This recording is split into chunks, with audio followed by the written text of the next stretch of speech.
But there's one thing about Holly Holm that a lot of people, I think they don't realize about her, is that making the cut to 135 is not an easy cut for Holly Holm.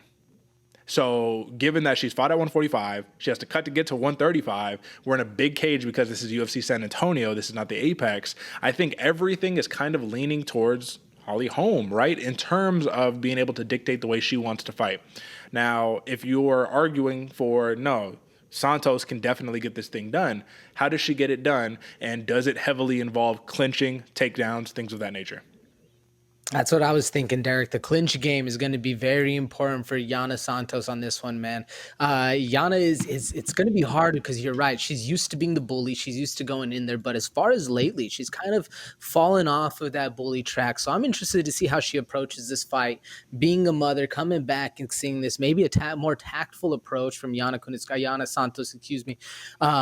This is going to be an interesting one because Holly Holm is that bully, is that one that has established that and is not going to take that backwards step. She's going to be in there trying to hurt you.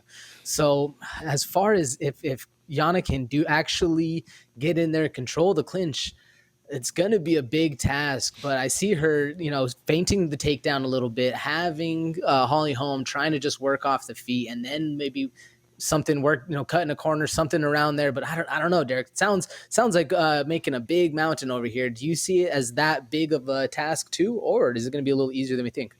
I think this is going to be a closer fight than we anticipate. I don't think this is going to be one-way traffic for either fighter. And the thing that really interests me is that look at Holly Holm's last fight. On paper, you lost, right? You lost a split decision to Ketlen Vieira, right? Now, if you're Yana Santos, excuse me, and you look at her last win, guess who it's against? It's Ketlen Vieira, and she decisioned her pretty easy. So that's kind of really it. When you do the MMA math, it doesn't always work out, right? But if she can beat Ketlen Vieira and get the unanimous, and Holly Holm loses, what does that mean confidence-wise? What does that mean matchup-wise, right? And the other big X factor, man, I can't not point it out, man. Holly Holm is 41 years old. Yana Santos is 8 years younger. So age is always going to play a factor, especially when we look at some of these fighters who, and I don't want to even use this recency bias, but Kamaru Usman, right? The rematch against Edwards, 35 years old, just looked a touch slow. A touch, this isn't really the same Usman, or maybe Leon Edwards just had him figured out. That's a conversation for another day. The point here is that Holly Holm must avoid the takedown if she wants to win. And then do the regular Holly Holm approach, man. Side kicks, karate style, get it blitz in, blitz out, and don't be there to be grabbed. Now, am I oversimplifying this process? No, you're right, Derek, man. Keep the distance, piece her up, keep her guessing, let her think it's coming one way, and then piece her up with the other hand and put her to sleep. It's always been a Holly Holm tactic, and I think it can work. Now against a kind of Yana Kunitskaya who's seen that, who's been in there with some of the greatest. You're correct. But speaking to what you were saying before about the age, I don't know if that's going to come into so much of a thing here in the women's division. I think it's going to be a thing we're going to see a little bit more. They're going to get into their older age, and it's because of the knockouts. Women don't get knocked out too much, and even Holly Holm, one TKO loss on her record. I mean, well, at least her pro record. Has been a lot of others. Who knows? And even the gym, there's all that stuff. But I think she's going to be looking a little sharp there. We might see her a couple more years. But I don't know. We'll see. We'll see as far as that one. What I'm excited to see right here is how Yana Kunitskaya goes in there and tactfully and tries to get to the hips, like you're talking about, because that is the game plan. Can Yana get it done? Can she get to the hips and actually cut those angles and get Holly Holm to the ground?